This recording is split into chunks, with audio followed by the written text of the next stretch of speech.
L'aventure. Elle advient insolite comme un frisson, à condition d'aller à elle. C'est tout le paradoxe de l'aventure. Elle te prend, à condition de la surprendre.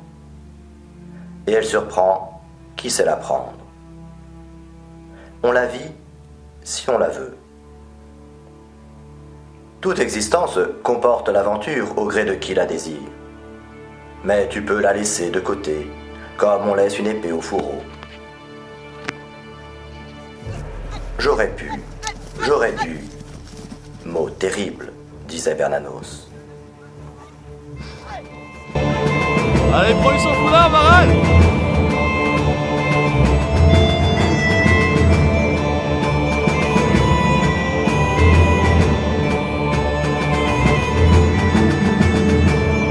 N'est pas aventureux qui attend l'aventure, c'est elle qui t'attend.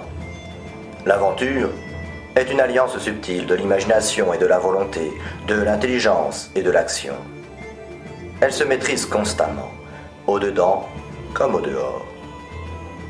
Elle implique un état d'esprit, l'amour du risque. Et l'amour du risque est une sagesse.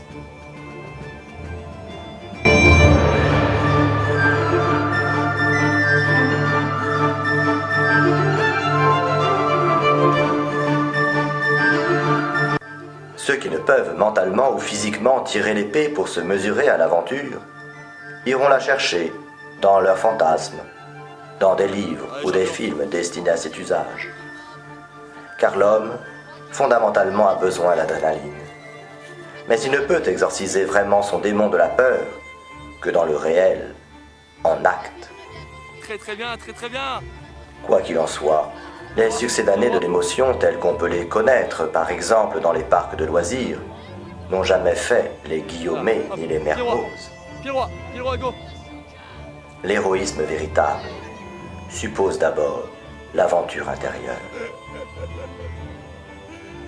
Un héros peut être celui qui fait grandement de petites choses, Allez, le dernier. jamais celui qui fait petitement de grandes choses.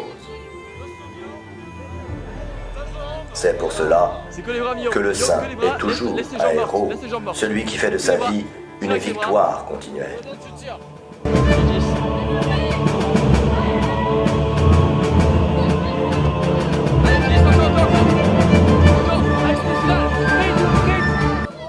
L'itinéraire le plus aventureux au monde est le chemin intérieur. Et l'aventure la plus haute, celle de la sainteté. On passe souvent à côté. L'aventure, tu le sais, est souvent symbolisée par la route qui mène jusqu'à l'infini. C'est vrai horizontalement, mais aussi verticalement.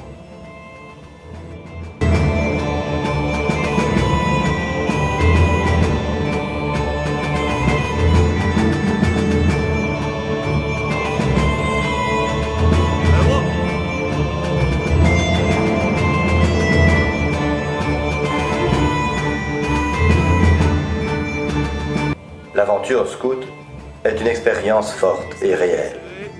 Mais pour éprouver son sentiment, il faut avoir osé faire le premier pas, avoir dit non à la vie confortable, et dire oui à l'inconnu et au sacrifice. Avoir pris son sac un soir obscur en dépit de la peur, et avoir tenu l'azimut malgré les embûches et les tentations, les ronces et les épines. Il y a toujours un premier pas qui coûte. C'est comme le cri des volontaires, l'audace de ceux qui ont fait un jour le choix de sortir de leur maison et de même pour risquer quelque chose.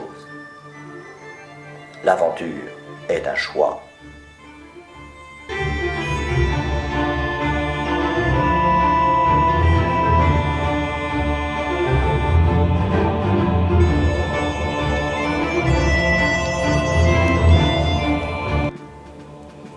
L'aventure nous distingue. Au verbiage facile des beaux parleurs, des mondains, nous préférons les actes de ceux qui avancent, quoi qu'il en coûte.